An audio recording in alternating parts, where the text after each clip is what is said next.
කරන්නේ 2024 පියෝ පේපර් එකේ පස්වෙනි ගාන සීමා ගානක් තියෙන්නේ. දැන් මේකේ මෙතන වර්ගමූල ලකුණක් තියෙනවානේ.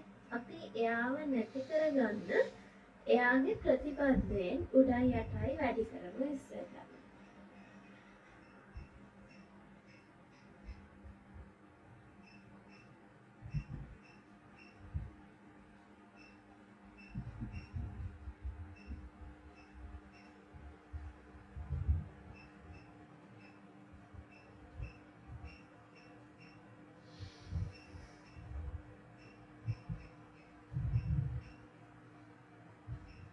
සයින් එක එහෙමම තියෙනවා.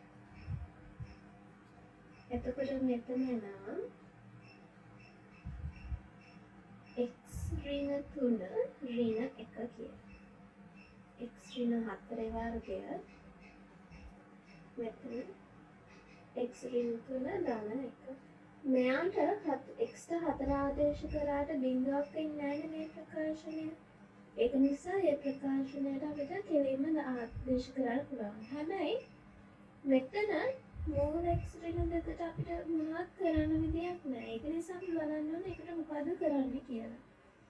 දැන් මෙතන x ඍණ 4 නේ. එතකොට මෙයාට මෙන්න මෙතනින් එකක් කපන්න පුළුවන්.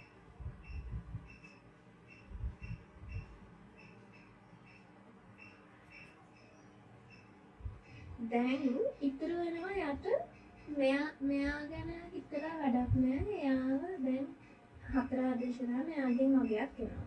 මෙතන අපිට මෙයාත් එක්ක සම්බන්ධ කරගන්න පුළුවන් මෙයා විතරයි දැන් ඉන්නේ. එක x ඍණ 4යි ඉන්නේ. සම්බන්ධයක් පේනවද? මූල x ඍණ 2යි x ඍණ 4යි අතර. x ඍණ 4 කියන්නේ මූල x ඍණ 2 වර්ග දෙකක අන්තරයක් විදියට ලියුවොත් අපිට ඒක ගන්න පුළුවන් නේද? මූල x ඍණ 2 මූල x ධන 2 කියලා. අන්න ඒක අපි දාමු x ඍණ 4 වෙනුවට. අපි මෙතන මේ සීමාව දාමු මූල x ඍණ 3ට. ඒ කොටස වෙනම කරමු.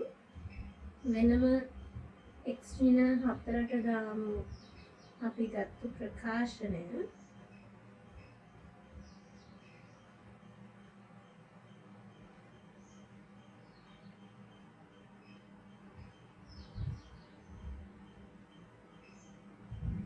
එතකොට මෙතන 4 ආදේශ කරාම 4න් 3 ගියාම 1යි 1 ධන 1 භාගයක් කියලා එනවා.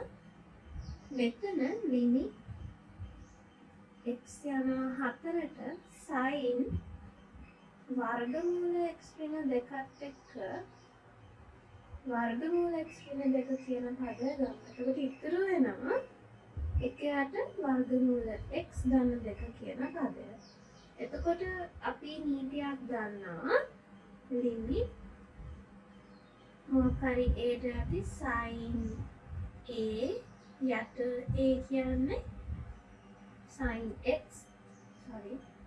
මෙතන sin x යට x වෙනවා 1යි. අන්න ඒක මෙතනට ඇප්ලයි කරන්න පුළුවන්. එතකොට අනිත් වර්ගමූල x ධන 2ට මෙන්න මේ ලිමිට් එක යනවා කියලා දාන්න. එතකොට එතනට ගියාම වර්ගමූල 4ට ආව මෙතන 2ක් එනවා. 2 ධන 2 4ක් එනවා. එතකොට භාගය වැඩි වෙනවා. 1ට 4ෙන් උත්තර එනවා 1ට 8යි කියලා. මෙහෙම තමයි ගාන හදන්නේ.